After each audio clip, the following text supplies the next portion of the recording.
자, 19장 1절로 18절까지 좀 길지만 저희가 같이 봉독하겠습니다. 여호와께서 모세에게 말씀하여 이르시되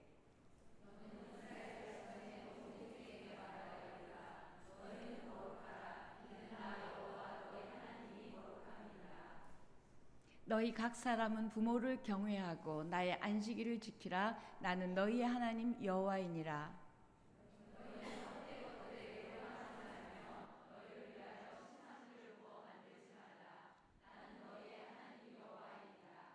너희는 화목 제물을 여호와께 드릴 때에 기쁘게 받으시도록 드리고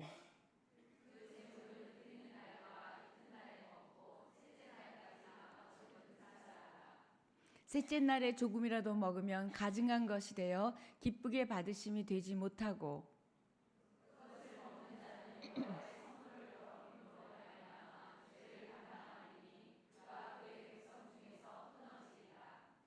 너희가 너희의 땅에서 곡식을 거둘 때에 너는 반 모퉁이까지 다 거두지 말고 내 떨어진 이삭도 줍지 말며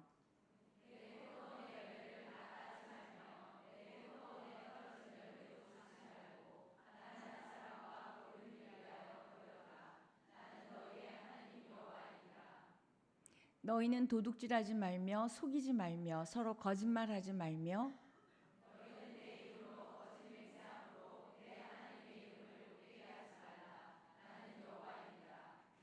너는 내 이웃을 억압하지 말며 착취하지 말며 품꾼의 삭슬 아침까지 밤새도록 내게 두지 말며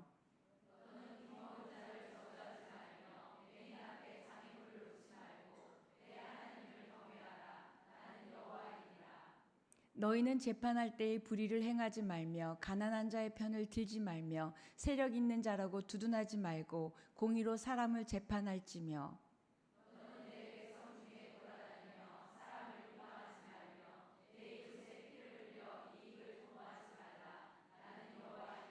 17절 18절 함께 봉독하겠습니다. 너는 내 형제를 마음으로 미워하지 말며 내 이웃을 반드시 견책하라. 그러면 내가 그에 대하여 죄를 담당하지 아니하리라.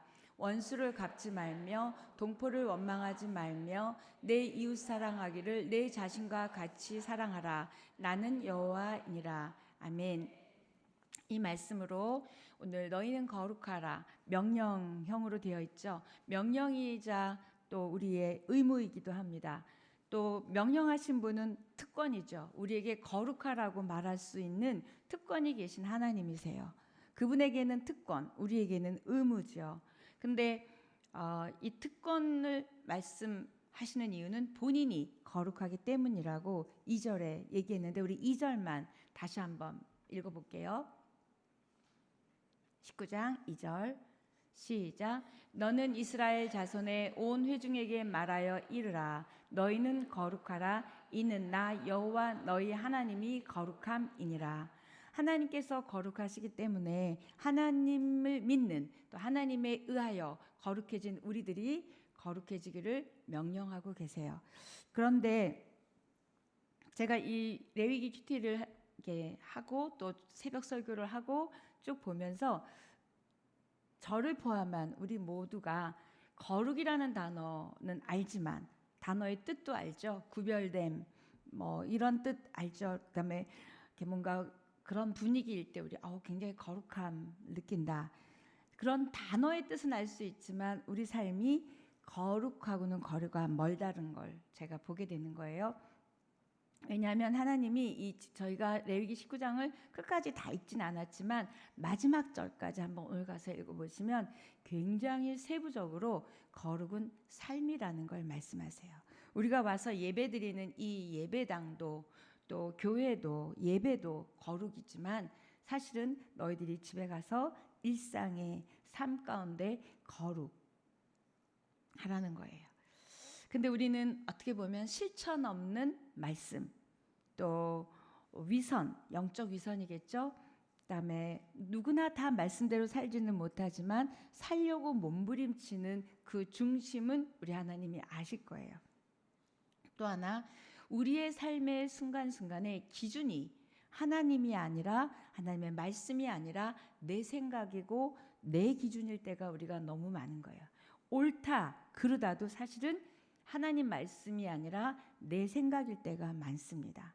저 사람 좋아, 나빠도 그렇고 또 옳은 일이야, 아닌 일이야도 기준이 정말 하나님인지 하나님 말씀인지, 그런 우리들에게 이 기준 없는 삶에 노출되어서 살아가는 이 크리스찬들에게 굉장히 어려운 명령을 하시는 거예요. 거룩하라고. 그런데 너희가 나를 믿으니까 나를 닮으라는 거예요. 사실 쉬운 표현으로 거룩은 하나님을 닮아가는 것이죠. 하나님의 우리 1대1 할 때 속성에 보면 거룩하신 하나님, 또 사랑의 하나님, 신실하신 하나님 많지만 거룩은 하나님의 또 다른 이름이자 또 다른 본성이자 하나님 자체에게 쓸 수 있는 거룩이라는 거예요. 그러면 그리스도인이 가장 그리스도인다울 때 우리는 거룩하다 얘기하는 거죠. 까만 치마에 흰 저고리가 거룩이 아니라 그 삶으로 거룩을 보인다는 건 하나님을 닮아가는 게 거룩이에요. 하나님 여러분 잘 아시죠? 사랑이면 된다 해서도 제가 사랑도 말씀드렸고 여러 가지 우리는 하나님에 대해서는 많이 알아요. 어떤 걸 좋아하시는지도 알아요. 그러나 아는 것이 중요한 게 아니라 살으라는 거예요. 그러니까 어떻게 보면 거룩은 살으라는 명령입니다. 그래서 저와 여러분이 제사장이에요. 지금 레위기에서는 제사장들을 세울 때 엄청 복잡하지만 우리들은 예수 그리스도의 단번에 들이신 그 십자가의 죽으심으로 인하여 우리는 다 제사장이에요. 자, 옆에 분에게 이렇게 축복할까요? 전혀 안 그래 보이는데 네가 제사장이다.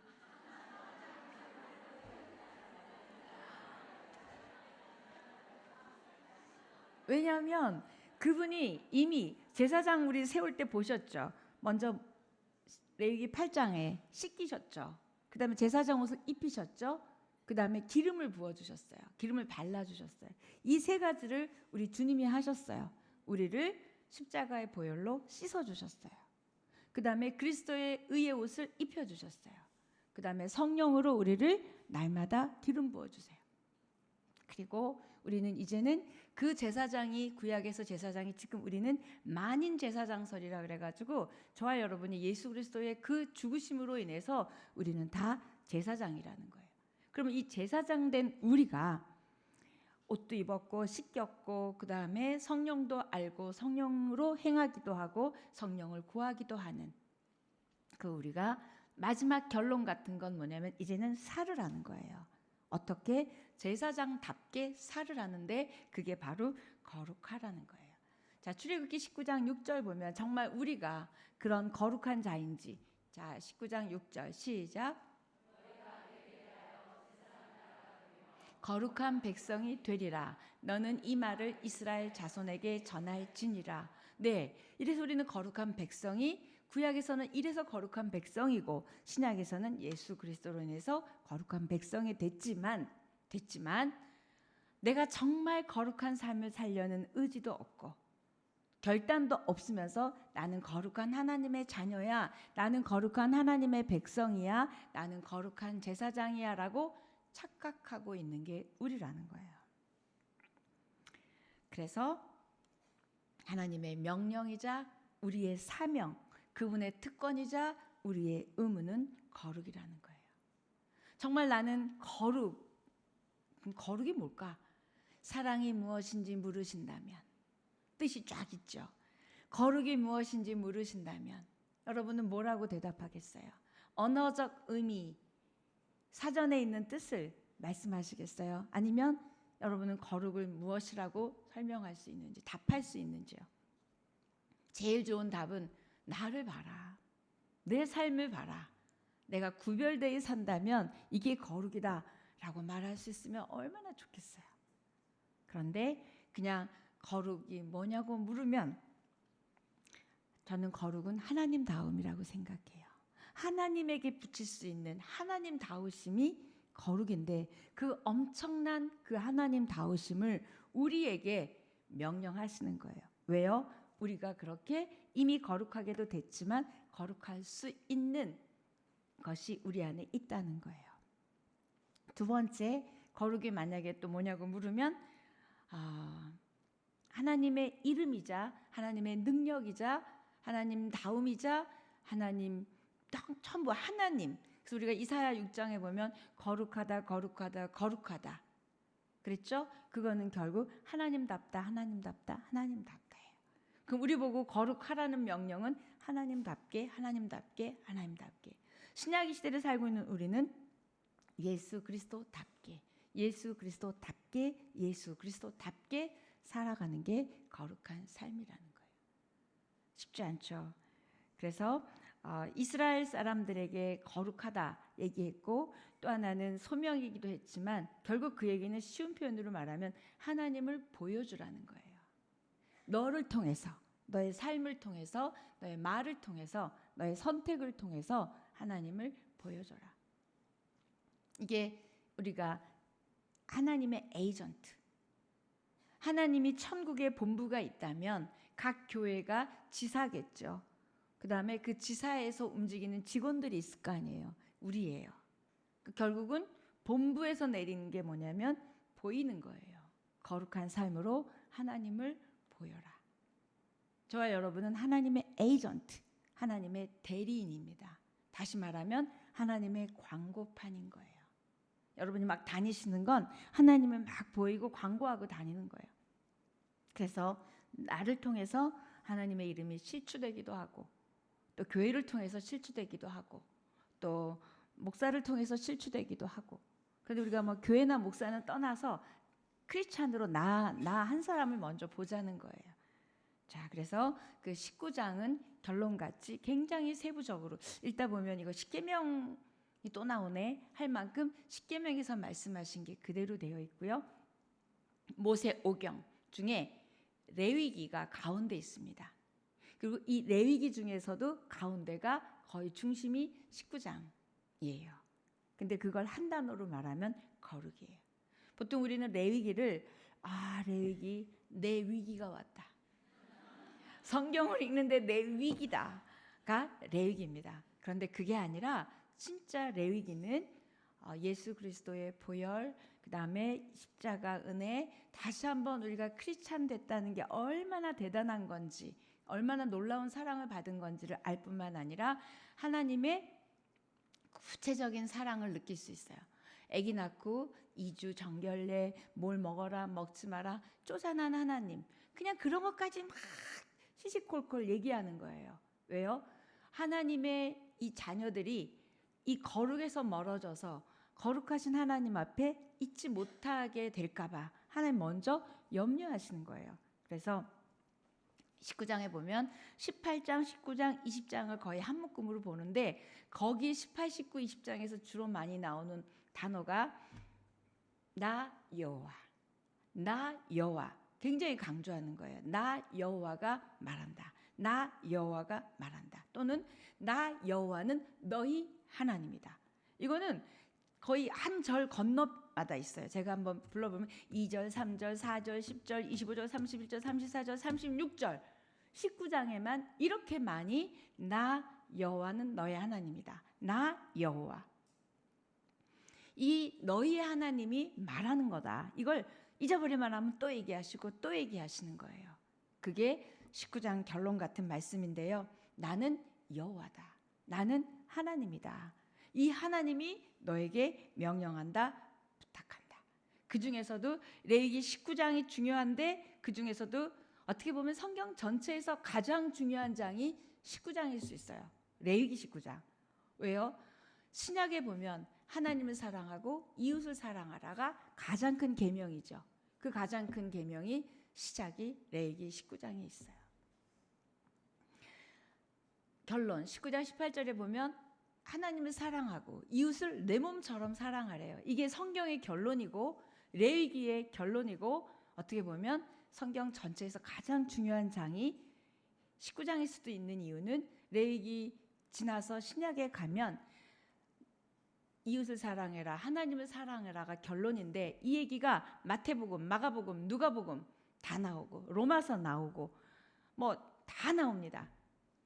그게 처음에 레위기 19장에서 나왔고 이후에 신약에서 예수님이 이 말씀을 인용해서 하나님을 사랑하고 이웃을 내 몸같이 사랑하라. 결론, 거룩은 사랑이라는 거예요. 거룩은 사랑이에요. 제가 결론부터 말씀드려서 죄송하지만 레위기 19장의 결론도 하나님을 사랑하고 이웃을 사랑하는데 그 세부적인 내용들을 여러분이 18절까지 읽으신 거예요. 4가지 내용입니다. 첫 번째, 부모님을 경외하라. 두 번째, 안식일을 지켜라. 세 번째, 이웃에게 사랑을 주어라. 이런 이야기들인 거예요. 거룩은 정말 더 굉장히 큰 뜻이어야 되는데 아닌 거예요. 거룩은 상징적이거나 어떤 추상적인 그런 단어가 아니라 실제로 일상에서의 삶에서 어떻게 내가 부모를 사랑하고 부모를 경외하고, 근데 이 놀라운 건 부모님 앞에 경외라는 단어는 원래 히브리어로 하나님에게 붙이는 단어예요. 부모님을 사랑하다, 존경하다라는 되지만 경외라는 단어는 이레라는 히브리어인데 이 단어가 유일하게 부모에게 붙은 게 이 레위기에 있어요. 이 뜻은 뭐냐? 보이는 부모에게 하는 것이 보이지 않는 하나님에게 한다는 거예요. 우리가 생각하는 거룩과 굉장히 차원이 다릅니다. 그래서 거룩은 선택의 문제가 아니에요. 거룩해도 되고 안 해도 되는 게 아니에요. 명령이에요. 근데 하나님이 주시는 명령은 명령에 순종하면 축복이고 순종하지 않으면 구약에서는 저주고 신약에서는 모르겠어요. 분명한 건 명령에 대한 대가, 명령에 대한 반응은 우리 하나님이 하시는 거예요. 그래서 구원은 조건이 없지만 축복과 응답은 조건이에요. 그런데 그 중에 많은 명령 중에 성경 전체 한 장을, 아니 레위기 전체를 통해서 명령하시는 건 거룩하라는 거예요. 자, 그래서 저와 여러분이 그럼 도대체 거룩하게 사는 건 어떤 건가? 구체적인 내용을 하나씩 보겠는데요. 아까도 말씀드렸지만 거룩은 하나님스러움, 하나님다움, 하나님 닮아감이라고 저는 좀 쉬운 단어로 표현한다면 이 말씀을 인용한 예수님도 계시지만 베드로도 이 말씀을, 구약의 말씀을 인용했어요. 한번 우리 베드로전서 1장 15절 16절 시작. 오직 너희를 부르신 거룩한 이처럼 너희도 모든 행실에 거룩한 자가 되라. 기록되었을 때 내가 거룩하니 너희도 거룩할지어다 하셨느니라. 자, 여기서 기록되었을 때는 레위기 19장 2절을 말하는 거예요. 그 구약의 말씀이 기록된 것처럼 내가 거룩하니 너희도 거룩하라. 아까 좀 전에 레위기 19장 2절 읽었죠? 이 말씀을 인용하면서 베드로가 이렇게 얘기했어요. 자, 보면 거룩은 구체적이고 굉장히 실제적이라는 거예요. 그래서 아까 거룩하라 2절 나온 다음에 3절 바로 무슨 말씀이 나오냐면 3절 보여줘 보세요. 자, 2절 지금 내가 거룩하니 너희도 거룩하라. 그리고 3절 너희 각 사람은 부모를 경외하고 나의 안식일을 지키라. 나는 너희의 하나님 여호와이니라. 잠깐만 떼어놔 주세요. 거룩하다라고 얘기를 한 다음에 바로 어떤 세부 사항으로 들어가시는데 아무 말도 없이 부모를 경외하래요. 그 다음에 안식일을 지키래요. 여기서 왜 부모를 경외하는 것과 안식일을 같이 붙여놨을까? 저 이상한 거예요. 부모를 경외하라. 그 다음 또 다음 절에 가서 안식일을 지켜라. 이렇게 얘기하면 되는데, 그렇죠? 부모는 사람이에요. 안식일을 지키는 건 하나님이에요. 그런데 결국 안식일을 지키는 건 우리가 하나님에 대한 경외의 표시죠. 이퀄 부모에도 경외한다는 거예요. 하나님을 경외하는 건 보이는 사람에게 한다는 거. 첫째, 두 번째는 거룩은 가정에서부터 시작한다는 거예요. 여러분이 부모이시기도 하고 부모님이 계시기도 하세요. 거룩은 교회에서부터, 말씀에서부터, 예배에서부터 시작하는 게 아니라 지금 보면 가정에서부터 시작한다는 거예요. 여러분의 가정이 정말 거룩하신지 구별됐는지는 부모 경외와 안식일이란 단어예요. 여러분이 정말 예배답게, 주일을 주일답게 그 삶을 보고 가정에서 거룩이 지켜지는지 보고 있는 거예요. 하나님의 거룩은 그렇게 대단하고 그렇게 엄청난 게 아니라 가장 가까운 가정에서, 너희가 몸담고 있는 가정에서 부모 경외와 그 다음에 안식일을 얘기하세요. 안식일은 어떻게 보면 영적인 쉼입니다. 영적인 쉼, 이건 하나님 앞에 나와서 예배 드릴 때 우리가 피곤해서 예배 못 드린다 그래요. 예배를 안 드리면 몸은 쉬지요. 그런데 영혼은 쉬지 못해요. 영혼이 쉰다라는 건 하나님 앞에 예배 오고 내가 예배 드리면서 내가 누군지 또 말씀을 통해서 힘을 받아서 영혼이 살아나는 것이 안식일을 지키는 거예요. 자, 거룩은 가정에서부터 시작한다. 그 다음에 경외라는 단어를 부모에게 붙였다. 그 다음에 부모 경외와 안식일을 같이 붙여놨다. 굉장한 메시지입니다. 근데 이게 한 번만 얘기하지 않고 19장 32절에 또 얘기해요. 19장 32절 시작. 너는 센 머리 앞에서 일어서고 노인의 얼굴을 공경하며 내 하나님을 경외하라. 나는 여호와이니라. 아까 말씀드린 나는 여호와이니라, 나는 여호와이니라가 엄청나게 많이 나온다 그랬죠. 지금 그중에 한 절인 또 32절에도 나오는데 2절에서는 3절에서는 부모를 얘기했고 32절에서는 센 머리, 뭐예요? 하얘진 머리. 결국 노인의 얼굴을 공경하며, 어른을 공경하는 것, 이게 하나님 경외랑 지금 맞붙어 있어요. 어른을 어른으로 알고 어른을 어른으로 섬기는 것이 하나님을 경외하는 것을 보여드리는 어떤 한 작은 사인이라는 거예요. 난 하나님을 너무 경외해. 난 하나님을 너무 예배해. 그런데 부모, 그 다음에 교회에서든 밖에서든 어른에 대한 내 마음에, 여기서도 보면 공경이라 그랬죠. 공경하지 않고 존중하지 않으면 아니라는 거예요. 존경할 만해야죠. 경외할 만해야죠. 공경할 만해야죠. 부모다워야 말이지요. 이 말을 얼마나 많이 하고 싶으세요? 있지요. 토달고 싶어요. 그러나 하나님은 그런 마음을 우리를 모르시는데 이 말씀을 명령하셨을까요? 아니죠. 부모라는 이유만으로, 나이 들었다는 이유만으로 우리는 어떻게 해야 된다는 걸 말씀하고 계세요. 결국 거룩은 간음 안 하고 살인 안 하고 뭔가 안 하는 게 아니라 해야 될 걸 하는 게 거룩이라는 거예요.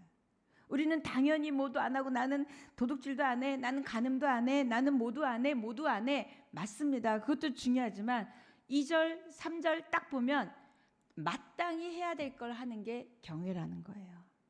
부모로서, 자식으로서 해야 될 일들을 하는 게 경외입니다. 사람으로서, 하나님을 믿는 사람으로서 뭘 안 하는 게 아니라 마땅히 해야 될 걸 하는 것이 경외. 그래서 부모의 권위를 인정하라는 말이 쉽지 않아요. 부모가 뭐 권위적이어야 말이죠. 권위를 받을 만큼 뭐가 존경받을 만하지 않은 여러분도 부모이시고 또 부모님도 계시고 이 말이 참 쉽지 않은 말이에요. 그런데 다른 표현으로 돌리면 이건 거예요. 주변 사람을 잘 대하는 게 하나님 앞에 거룩이라는 거예요.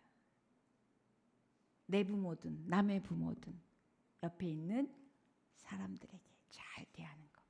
그래서 부모라든지 노인이라든지 샌머리라든지 이건 결국 사람으로서의 기본 도리. 유교에서도 말하는 거예요. 근데 우리 하나님이 유교의 것을 지금 얘기하시는 차원이 아니라는 거죠. 결국 경외, 거룩은 추상적이지 않다는 걸 말씀하고 있어요. 자, 두 번째, 이제 안식일의 얘기서 아까 있었잖아요. 자, 안식일 19장, 똑같은 19장 30절에 안식일에 대해서 또 나옵니다. 아까 부모도 2절에서 나왔고 또 나왔고 안식일도 지금 또 나와요. 자, 한번 30절 읽어보겠습니다. 시작.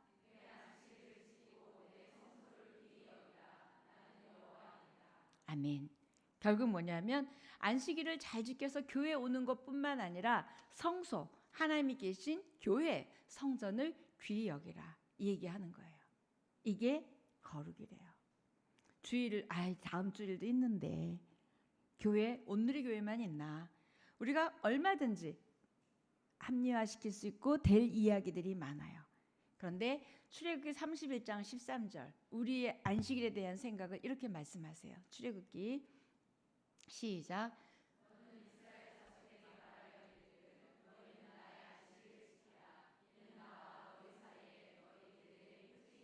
나는 너희를 거룩하게 하는 여호와인 줄 너희가 알게 함이라. 주일날 와서 주일을 지키고 성소를 귀히 여기는 그 예배를 통해서 결국 뭘까요? 우리가 하나님을 사랑하고 하나님을 기대하고 하나님을 예배하면 우리가 세수하고 옷 입고 여기 오는 수고와 번거로움을 한다는 거예요. 결국 연인이 사랑한다고 맨날 전화만 해. 그런데 시간을 내지 않아. 물질을 쓰지 않아. 그럼 그게 사랑일까요? 그런 커플은 결혼하기 어렵죠. 마찬가지예요. 정말 너희가 나를 거룩한 하나님으로 알고 나를 예배하고 나를 사랑한다면 시간을 내라. 시간을 구별해라. 뭔가를 구별해 보자는 거예요. 이게 안식일을 지키라는 거예요. 여러분 주일날 오려면 와서 졸다 갈지언정 어쨌든 일어나서 준비하시고 번거롭고 한 2-3시간은 걸리실 거예요. 준비하는 시간, 오시는 시간, 예배드리는 시간, 가시는 시간. 그 시간을 떼어서 졸았던 어쨌든 한번 나한테 사랑한다는 표시를 해봐라. 이게 안식일이에요. 은혜 받았다 안 받았다 차원이 아니에요. 시간을 내야 되는 거예요. 안식일을 지킨다는 건 쉬운 표현으로 말하면 시간을 구별하여 그분에게 드리는 거예요. 자, 거룩의 뜻이 구별이잖아요. 그렇죠? 창세기 1장부터 하나님은 구별이라는 단어, 분리라는 단어를 쓰셨어요. 뭐와 뭐를 구분하고 뭐와 뭐를 분리하고 뭐와 뭐를 구별하고 이거 전부 거룩입니다. 여러분이 시간을 구별하는 것, 마음을 구별하는 것, 이게 안식일 지키는 거죠. 그래서 부모 경외가 윤리적인 어떤 거룩이었다면 지금 이 안식일은 종교적인 영적인 구별을 말하는 거예요. 자, 이 다 가정에서부터 시작이죠. 다음 세 번째 거룩은 구체적으로 뭐냐면 우상 숭배를 하지 말라는 거예요. 자, 그게 4절입니다. 19장 4절. 네, 4절 보여주세요. 시작. 너희는 헛된 것들에게로 향하지 말며 너희를 위하여 신상들을 부어 만들지 말라. 나는 너희의 하나님 여호와이니라. 또 똑같이 나는 너희 하나님 여호와다. 근데 저와 여러분은 다른 신상을 만들진 않아요. 그러니까 4절에 대해서는 나는 잘하고 있구나 생각할 수 있지만 여기 너희를 위하여 신상을 부어 만들지 말라. 이거는 우상 숭배하지 말란 얘기인데 지금 우리에게 우상 숭배는 또 다른 차원의 이야기입니다. 그리고 우상을 숭배하는 원인은 구약의 사람들을 볼 때 하나님 갖고 안 되겠다는 거예요. 하나님 오케이 좋고 하나님 외에 다른 것도 있어야 된다는 게 우상이에요. 여러분도 하나님이면 돼요? 아니잖아요. 하나님 외에 돈도 있어야 되고 건강도 있어야 되고 잘 되는 자녀도 있어야 되고 뭔가 있어야 되잖아요. 이걸 신약에서는 우상이라고 얘기해요. 왜냐하면 골로새서 3장 우리 얼마 전에 탐심 죄에 대해서 할 때 탐심은 곧 우상 숭배니라. 탐심은 하나님 외에 더 필요하다고 여기는 걸 탐심이라고 해요. 우리는 여기 다 걸립니다. 저 여러분에게 우상이 없을까요? 하나님만으로 다 됩니까?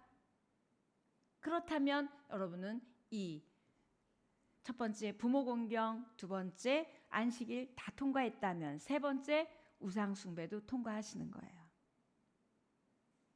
하나님보다 더 좋아하는 것, 하나님보다 더 찾는 것, 하나님도 있어야 되고 하나님도 믿지만 그 외에 내가 의지하고 있는 것, 붙들고 있는 것은 우상이라는 거예요. 우상 숭배하지 않는 거룩한 우리 들이기를 축복합니다. 우리는 우상 만들지 않아요.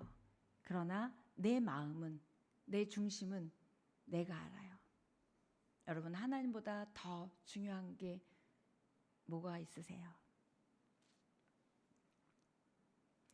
하나님이 가장 크게 보이고, 하나님이면 머리로는 되지 않지만 하나님이면 된다고 고백하고, 하나님이 감사의 이유이고 하나님이 기쁨의 이유라면 그분은 분명 거룩한 사람 맞습니다. 그렇지 않다면 저도 여러분도 자유하지 않아요. 우상 숭배에 있어서.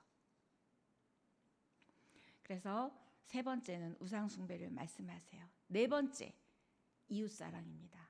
이 이웃의 범위가 어디까지인지가 나머지 쫙 전체 레위기 뒷부분 다 합니다.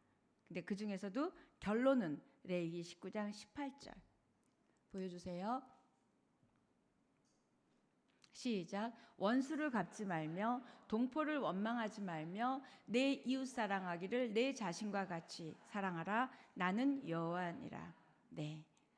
그러면 이웃은 어디까지가 이웃이고 이웃 사랑하는 건 과연 어떤 것일까? 궁금하지 않으세요? 그 내용이 9절 10절이에요. 9절 10절 보여주세요.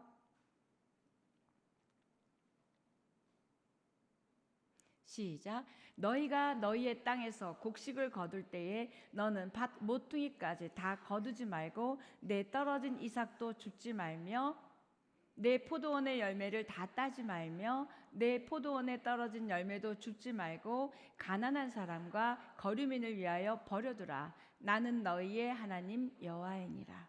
하다못해 곡식을 하거나 과일을 할 때조차도 여러분 안에 사람이 있느냐는 이야기예요. 누군가를 생각하는, 내 안에 사람이 있느냐는 거예요. 내 안에 사람이 있다면 뭔가 떨어뜨리고 더 남겨두고 그 누군가 없는 사람이 집어가서 먹을 수 있는 걸 남긴다는 얘기는 꼭 이렇게 하라는 의미 더 깊이는 뭐냐면 너희가 어떤 행동을 할 때조차도 그 안에 사람이 있냐는 거예요. 이게 이웃사랑이에요. 지금은 농사 안 지니까 우린 거두지 않아요. 그렇죠? 그런데 그러니까 됐다가 아니라 너가 무엇을 하든지 간에 사람 있느냐는 거예요. 하나님 중심에 사람이 있으셨어요. 특히 연약한 자, 가난한 자, 눌린 자, 아픈 자. 예수님도 마찬가지예요. 여러분 안에 사람 있기를 축복합니다. 그러면 내가 이 행동을 할 때 사람을 생각했는지, 고려했는지, 배려했는지가 이웃 사랑이에요. 이웃의 범위는 모든 사람입니다. 나 아닌 다른 모든 사람이 이웃인 거예요. 또 하나는 이렇게 배려를 할 뿐만 아니라 내 안에 사람이 있을 뿐만 아니라 또 하나는 이웃에게 피해를 끼치지 않는 거예요. 피해는 물질적 피해만 말하는 게 아니에요. 흉보고 뒷담화하고 깎아내리고 미워하고 전부 우리 영적인 피해뿐만 아니라 정서적인 피해예요. 이웃에게 피해를 끼치지 않는 거예요. 그게 11절 보면 19장 11절 시작. 너희는 도둑질하지 말며 속이지 말며 서로 거짓말하지 말며 그 다음에 13절도 보여줘 보세요. 너는 내 이웃을 억압하지 말며 착취하지 말며 품꾼의 삭슬 아침까지 밤새도록 내게 두지 말며 쫙 다 설명이 뭐냐면 이웃에게 물질적이든 정서적이든 뭐로든 피해를 주지 말라는 거예요. 이게 이웃 사랑하라는 거예요. 이게 거룩이라 그러시는 거예요. 우리 얼마나 거짓말해요? 얼마나 우리 정죄해요? 얼마나 판단합니까? 얼마나 따돌립니까? 이거 전부 거룩하고 거리가 멀다는 거예요. 이웃에게 피해가 될 일들 하지 말라는 거예요. 또 하나는 피해만 되지 않는 게 아니라 선대하라는 거예요. 이웃을 더 잘 대해주라는 거예요. 그래서 외국인 노동자까지 얘기하죠. 그 시대의 이 얘긴데 지금 몇천 년이 흘러온 후에 외국인들에게 어떻게 하라는 이야기까지 있어요. 그런데 외국인들 데려다가 우리 싼 임금 때문에 하지만 제가 그 안산 M센터에 계신 목사님한테 들었는데 이게 작업하다가 손이 잘렸대요. 그런데 이 병원비를 안 내줘서 안산 M센터에 계시다 지금 선교지에 가신 목사님이 무슨 일을 하시냐면 그 악덕 고용주 우리나라 사람들을 찾아다니는 일이 목사가 하는 일인 거예요. 그래서 병원비 받아주고 월급 밀린 거 받아주고 학대받은 거 가서 얘기해주고 그러면 그런데요. 네가 뭔데 참견이야? 그런데요. 그런데 더 무서운 건 크리스찬도 있다는 거예요. 엄청난 이 힘듦을 그 목사님 통해서 얘기했어요. 이게 그분이 주일날 안식일을 지키시고 부모를 경외하시고 잘하실 거예요. 저는 믿어요. 그러나 한 분야에서 한 부분에서 거룩하고 상관없는 삶을 살고 있어요. 왜? 이익 때문에.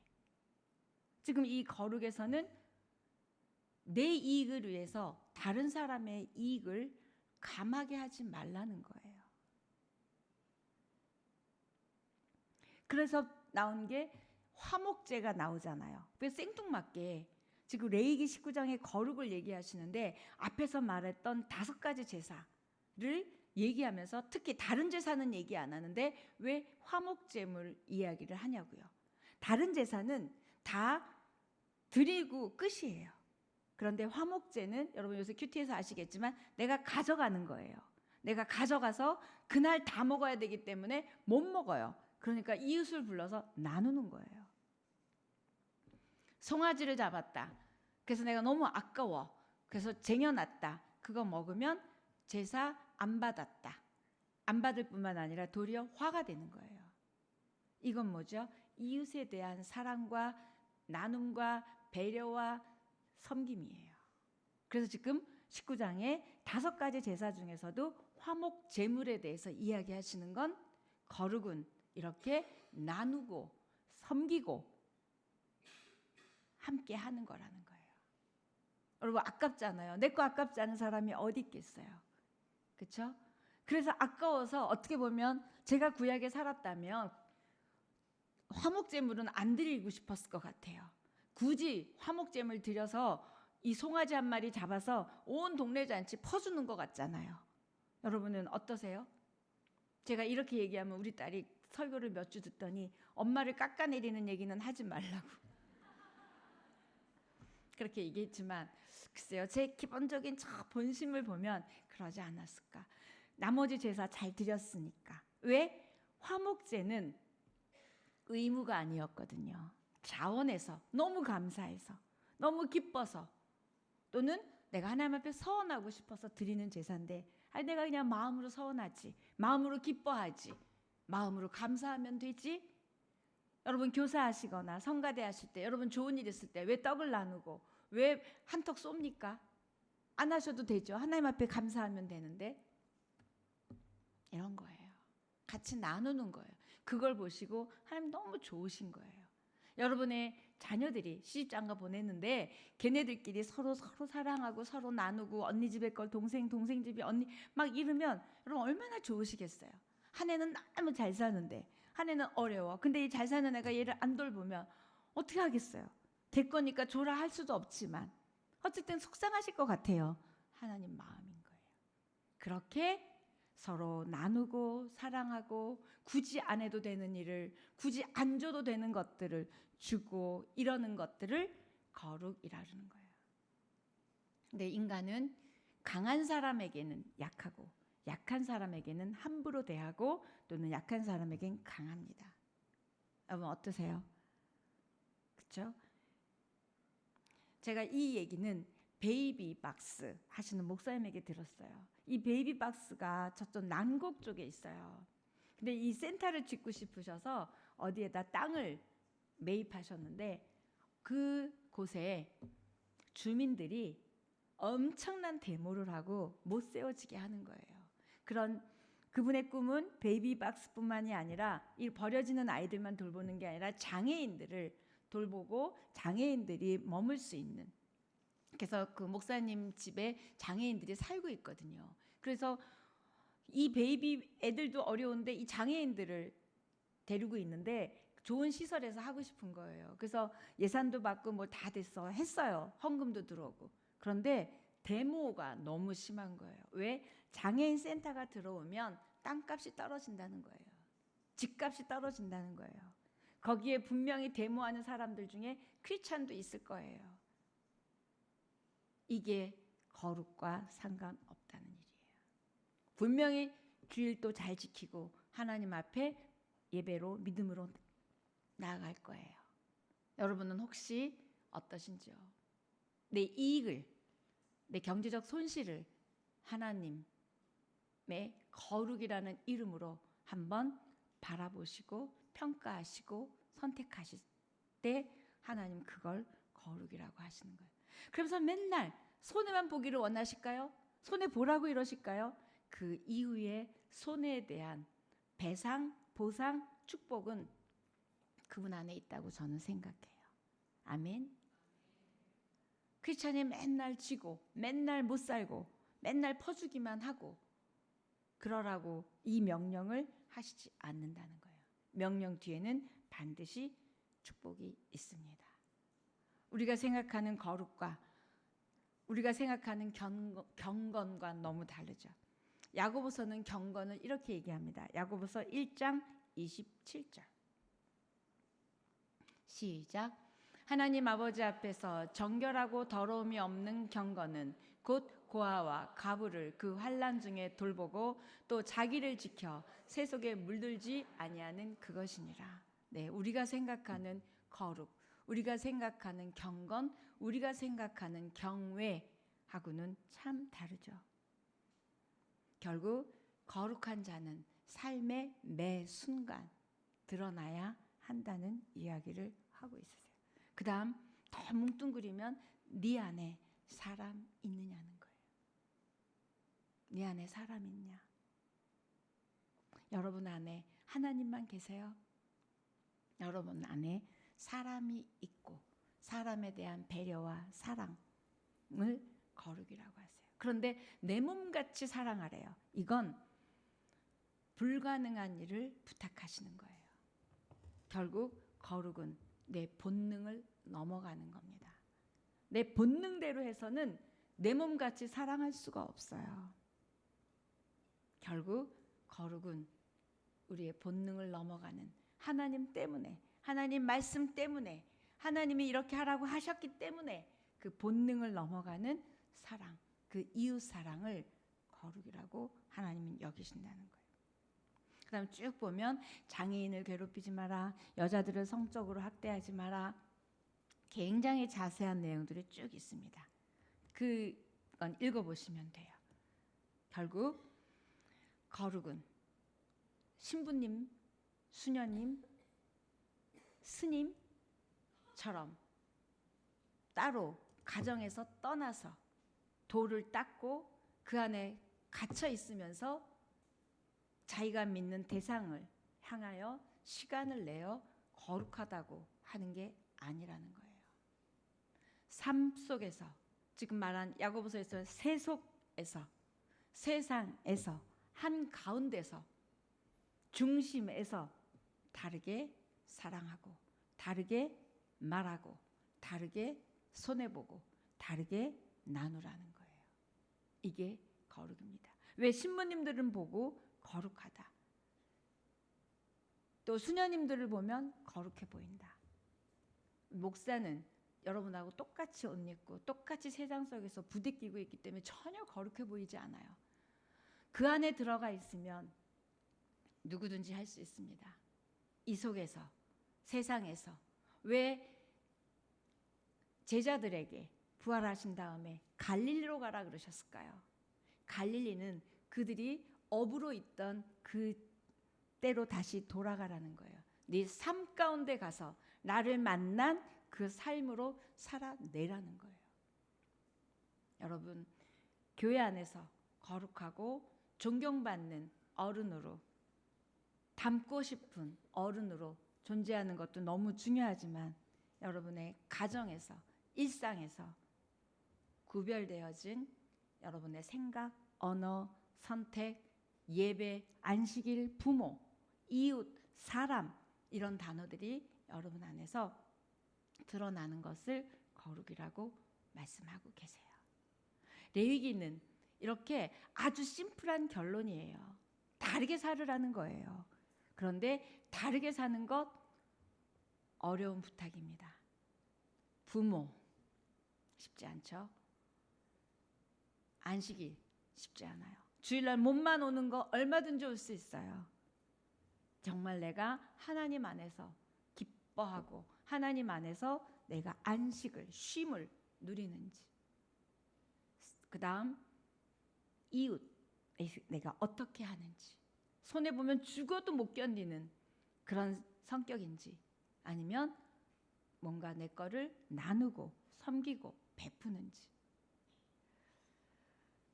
거룩은 성령을 통해서 아까 우리 부른 찬양처럼 그분을 닮아가면서밖에 우리는 할 수 없어요. 평범한 의무들, 너무나 평범한 의무예요. 기독교인이라면 다 할 수 있는 그 평범한 의무들을 어떻게 살아가는지 매 순간 보신다는 거예요. 이게 거룩의 명령입니다. 오늘 여러분은 예배를 드리고 계세요. 이것도 시간을 구별하여 거룩한 행위, 거룩한 삶 맞습니다. 그러면 이제는 예배 드리는 것으로 끝나는 게 아니라 예배 때 들은 말씀을 살아내려는, 예배 드려서 내가 알게 됐다. 아는 것만으로는 안 된다는 거예요. 알면 살자, 살아내자 얘기하세요. 마태복음의 여러 절에 하나님을 사랑하고 이웃을 내 몸같이 사랑하라 많이 있어요. 우리 한번 대표적으로 5장 43절 시작. 또 내 이웃을 사랑하고 내 원수를 미워하라 하였다는 것을 너희가 들었으나 쭉 이어집니다. 그 다음에 19장 19절 없나요? 네, 그 다음에 누가복음 10장 27절 시작. 대답하여 이르되 내 마음을 다하며 목숨을 다하며 힘을 다하며 뜻을 다하여 주 너의 하나님을 사랑하고 또한 내 이웃을 내 자신같이 사랑하라 하였나이다. 아멘. 다 너무 많아요. 로마서에도 있고 자, 결국 거룩은 사랑이라는 거예요. 사랑 받은 자가 사랑할 수 있죠. 우리는 하나님 사랑 받은 자예요. 그래서 우리는 하나님 흉내내기, 하나님처럼 될 수는 없어요. 근데 하나님 흉내낼 수는 있어요. 그게 바로 사랑이라는 거예요. 내 가족을 사랑하는 건 물론이고 나 자신을 사랑하는 것만큼 이웃을 사랑하라고 얘기하세요. 여러분의 거룩이 보여지는, 거룩을 하나님은 보고 계시는데 그건 사랑하는 걸로 너희가 거룩하다는 걸 보겠다는 거예요. 거룩한 가정, 거룩한 교회, 거룩한 하나님의 사람 너무 중요합니다. 옆에 분에게 축복했으면 좋겠어요. 거룩은 사랑이래요. 네, 거룩은 사랑입니다. 근데 이 사랑이 입으로만 하는 사랑이 아니라 사도 바울도 그랬죠. 믿음의 역사, 사랑의 수고, 소망의 인내라 그랬어요. 결국 사랑은 수고가 따라야 돼요. 그래서 여러분의 사랑에 입으로만 하는 사랑이 아니라 수고가 따르기를 축복합니다. 네, 그래서 거룩은 이렇게 추상적이지 않고요. 머리에서 알고 있는 정의가 거룩이 아니에요. 여러분의 그런 작은 섬김, 작은 사랑을 보고 우리 하나님은 참 거룩하다 말씀해 주세요. 그래서 산상수훈을 마치고 나서도 예수님이 얘기할 때 이걸 듣지만 마라. 산상수훈 다 쭉 설교하시고 난 다음에 듣지만 말고 이걸 살으라고 얘기하신 거예요. 거룩도 레위기 19장, 레위기 전체를 안 읽으셔도 19장 한 장만 봐도 레위기 전체가 뭘 말하는지 아는데 아는 걸로 끝나는 게 아니라 이걸 살아야 된다는 거예요. 이게 지혜 있는 자고 이게 반석에 지은 집이라고 집을 짓는 자라고 얘기하셨어요. 그렇다면 우리가 거룩하게 살기 위해서 할 수 있는 일이 전혀 없는 걸까? 있어요. 그걸 베드로가 이렇게 얘기합니다. 여러분 베드로 아시죠? 베드로가 어떤 사람인지 안다면 베드로 전후서를 읽으면 이 사람이 이 사람이야 할 만큼 전혀 다른 사람이 돼 있어요. 거룩에 대해서도 베드로가 얘기를 많이 합니다. 그리고 문체도 굉장히 막 달라졌어요. 그래서 이 신학자들 사이에서는 이 베드로가 이 베드로 아닐 것이다 라고 말할 만큼 완전히 성화, 거룩한 사람으로 됐는데요. 이 베드로가 얘기를 합니다. 우리는 거룩해지려면 이미 하나님이 거룩해질 수 있는 걸 우리 안에 두셨대요. 그런데 이걸 우리가 자꾸 찾고 더해가지 않으면 우리는 거룩할 수 없다는 거예요. 그 더해야 될 내용이 베드로후서 1장 5절부터 7절까지 말씀인데요. 한번 보겠습니다. 시작. 그러므로 너희가 더욱 힘써 너희 믿음의 덕을, 덕의 지식을, 지식의 절제를, 절제의 인내를, 인내의 경건을, 경건의 형제 의회를, 형제 의회의 사랑을 더하라. 우리 믿음이 있어요. 우린 하나님의 사람입니다. 아까도 말씀드렸지 우리는 거룩한 제사장이에요. 이미 하나님이 씻겨주셨고 입혀주셨고 성령으로 함께 하셨어요. 그런데 여기에다가 이렇게 지금 8가지가 나와요. 믿음의 덕을, 덕의 지식을, 지식의 절제를, 절제의 인내를 쫙 이 8가지를 더해가는 삶이 아니고는 더하려는 우리의 의지가 적극적 결단이 없으면 우리는 그 의롭게 해주시고 거룩하게 해주신 것으로만은 안 된다는 거예요. 여러분 안에 적극적인 의지, 결단이 있기를 축복합니다. 네가 정말 주님을 믿느냐? 네. 네가 정말 주님을 사랑하느냐? 네. 정말 네가 하나님의 사람이냐? 네. 여러분 다 네지요? 그러면 보여봐. 보여봐. 삶의 밑줄 그어봐. 성경에 밑줄 긋지 말고 네 삶의 밑줄 그어봐. 말씀하시는 거예요. 여러분 삶으로 말하시고 더 이상 성경에 밑줄 긋는 것으로 만족하는 것이 아니라 밑줄 긋은 그 성경을 살아내는 저와 여러분 되기를 축복합니다.